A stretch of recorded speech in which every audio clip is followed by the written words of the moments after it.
नमस्कार, आदाब, सत श्री अकाल। आप देख रहे हैं नेशनल इंडिया न्यूज़ और मैं सरवन सिंह में मौजूद हूं दिल्ली के मयूर विहार फेस 1 के फ्लाईओवर पर।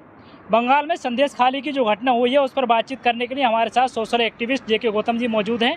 हम उनसे जानने का प्रयास करेंगे कि बंगाल की जो घटना है उसको किस तरह से देखते हैं। जी सर, किस तरह से देखते हैं बंगाल की जो घटना हुई है संदेश खाली में जो बंगाल में आता है, जो सुंदरबन का एक तटीय क्षेत्र है, विधानसभा है संदेश खाली, उसमें जो घटना हुई है उसकी हम घोर निंदा करते हैं। हम ममता बनर्जी की सरकार की पूरी विभत्सना करते हैं, घोर निंदा करते हैं और हम अपील करते हैं ममता बनर्जी से कि जो अपराधी हैं, जो उसमें संलिग्न है, कोई भी है, जितने भी लोग हैं, उनको फांसी की सजा दी जाए, उनको आजीवन कारावास दिया जाए। अच्छा। उन्हें बिल्कुल भी माफ नहीं करा जाए। उन्होंने पूरी मानवता को कुचला है।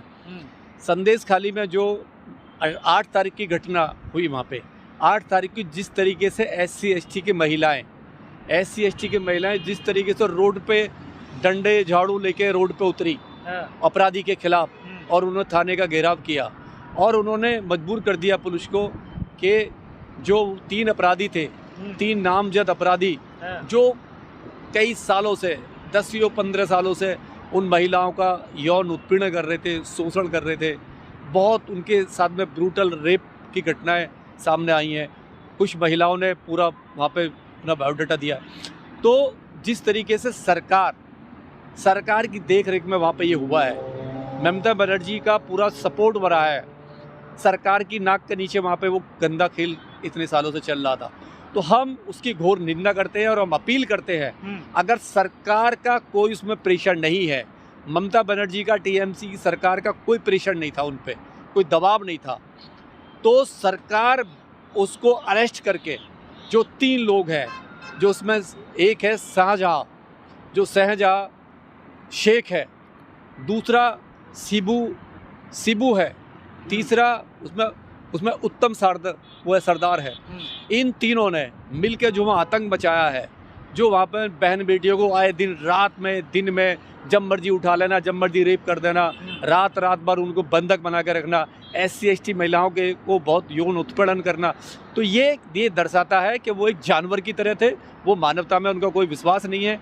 और अगर सरकार में जरा सी भी एक मतलब महिलाओं के प्रति रेस्पेक्ट है, तो हम अपील करते हैं कि उससे, वहाँ की गवर्नमेंट से, ममता बनर्जी से, कि उनको तुरंत सख्त से सख्त कार्रवाई करके फांसी की सज़ा का प्रावधान करें और पूरी तरह से ये दिखाए कि हम वहाँ की महिलाओं के साथ हैं। नहीं तो हमें लगेगा कि जिस तरीके से मणिपुर में हुआ और बीजेपी पूरी तरीके से अपराधियों के साथ में खड़ी रही, जिस तरीके से हाथरस में हुआ उस बेटी के साथ में, वहाँ की पुलिस पूरी तरीके से, सरकार अपराधियों के साथ खड़ी रही और उसको पूरा छावनी बना दिया गया। हाथरस में कोई भी नहीं घुस सकता। और जिस तरीके से दिल्ली में जो हमारी रेसलर बेटियाँ थी, उनको यौन उत्पीड़न का आरोप लगा।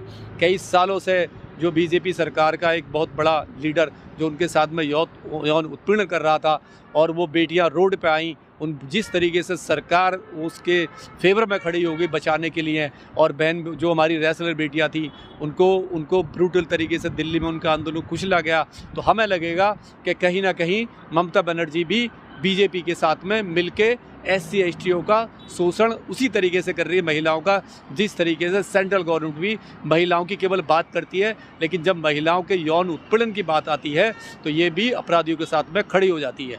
SC/ST OBC की महिलाओं पर ही ऐसी घटनाएं क्यों होती है, क्या वजह है इसकी? देखिए, जो SC/ST जो लोग हैं, ये गाँव में जहाँ भी रहते हैं, देखिए संदेश खाली एक पूरा एक मतलब तटीय क्षेत्र है, वो वहाँ से कटा हुआ है, वो एक आइलैंड कह सकते हो। वहाँ पे वहाँ जाने के लिए केवल पानी का है, एक पानी का रास्ता है, बोट से जा सकते हैं। जब एक कटा हुआ रास्ता है, तो एक वहाँ पे वो गरीब लोग हैं, किसान खेती को दूसरे के खेतों में काम करते हैं, और जब वो दूसरे खेतों में काम करते हैं तो ये लोग क्या करते हैं, दबंगाई करेंगे।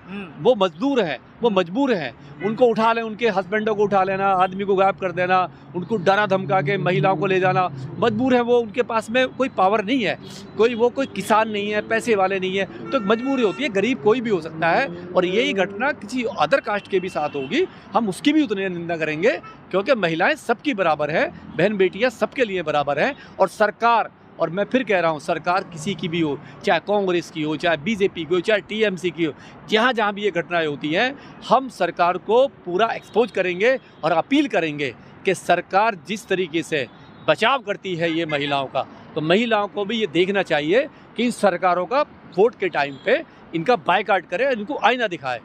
सरकार ये जो घटनाएं होती है इस पर ज़्यादा ध्यान क्यों नहीं देती है, क्या कारण है इसका? ध्यान क्यों नहीं देती है? क्योंकि गरीब लोग हैं। हाँ। देखिए, गरीबों पे ये ध्यान नहीं दे, गरीबों को गुलाम समझते। ये जितनी भी सरकारें हैं, ये SC ST को, ये OBC को, ये ना गुलाम समझती हैं। ये समझती गरीब लोग हैं, क्या करेंगे, 2-4 दिन हल्ला करेंगे, शांत हो जाएंगे, इनका यही है। लेकिन हम ये कहते हैं ये गरीब है, यही गरीब है। जब ये रोड पे आएगा तुम्हारा निकलना मुश्किल हो जाएगा।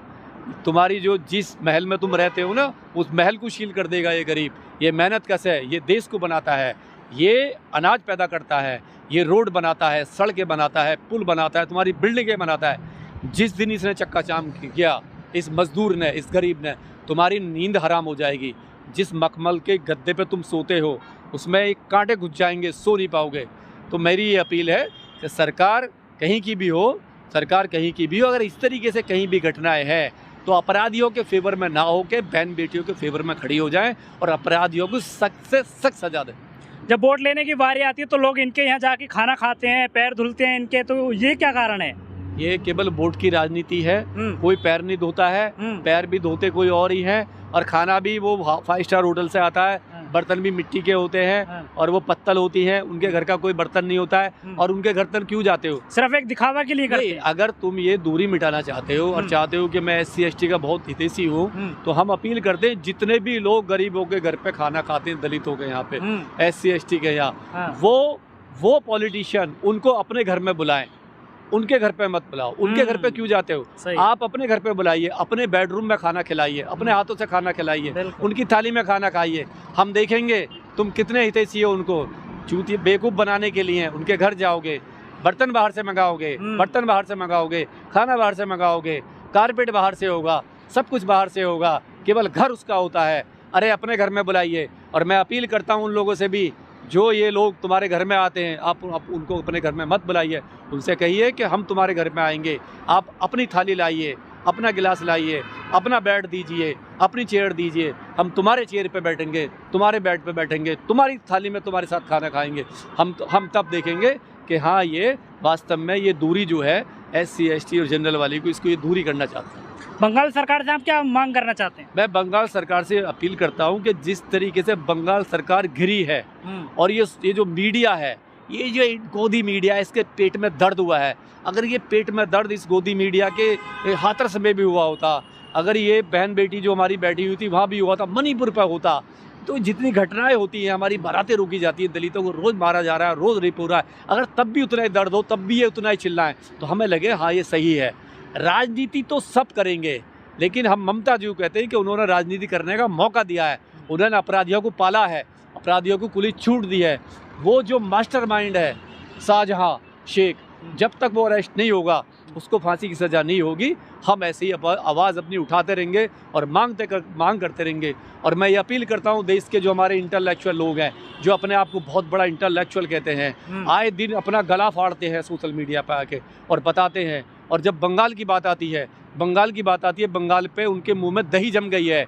जैसे बंगाल में जो SC ST के साथ हो रहा है, उनकी बहन बेटी नहीं है, उनकी बहन बेटी केवल मणिपुर और दिल्ली में और UP और हाथरस में है और राजस्थान में है। तो जितने भी इंटेलेक्चुअल लोग हैं और जो मेरी बात को सुनने हैं, कहीं पे शर्म आनी चाहिए। अरे मुंह खोलो, ममता बनर्जी कौन है? जनरल से आती है, वो तुम्हारी नहीं हो सकती। तुम्हारी बहन बेटी की जब होती, जब वो उस अपराधी को, जो साझा अपराधी था, उसको वो फांसी की सज़ा के लिए उसे अपील करती, उसको अरेस्ट करती, उसको भागने का मौका नहीं देती। तो मैं अपील करता हूँ जितने भी सोशल है, जो एक्टिविस्ट हैं, जो ढोंग करने पे माहिर हैं, जो आए दिन अपना मुंह खोलते हैं दूसरे मुद्दों पे, इस मुद्दे पे क्यों नहीं है? मैं 8 दिन से देख रहा हूँ, 8 तारीख की घटना है, 8 तारीख से आज तक एक भी नहीं बोला है, मुँह नहीं खोला है। क्या डर है? राजनीति करोगे, घटिया राजनीति करोगे, इससे कुछ नहीं होने वाला है। राजनीति करनी है तो सिद्धांतों की राजनीति कीजिए, मुद्दों की राजनीति कीजिए। बहन बेटी किसी की भी हो, अपराध कहीं भी हो, मुंह खोलिए, विरोध कीजिए। विरोध नहीं करोगे तो गुलाम कहला जाओगे, तुम भी उसी श्रेणी में खड़े हो जाओगे।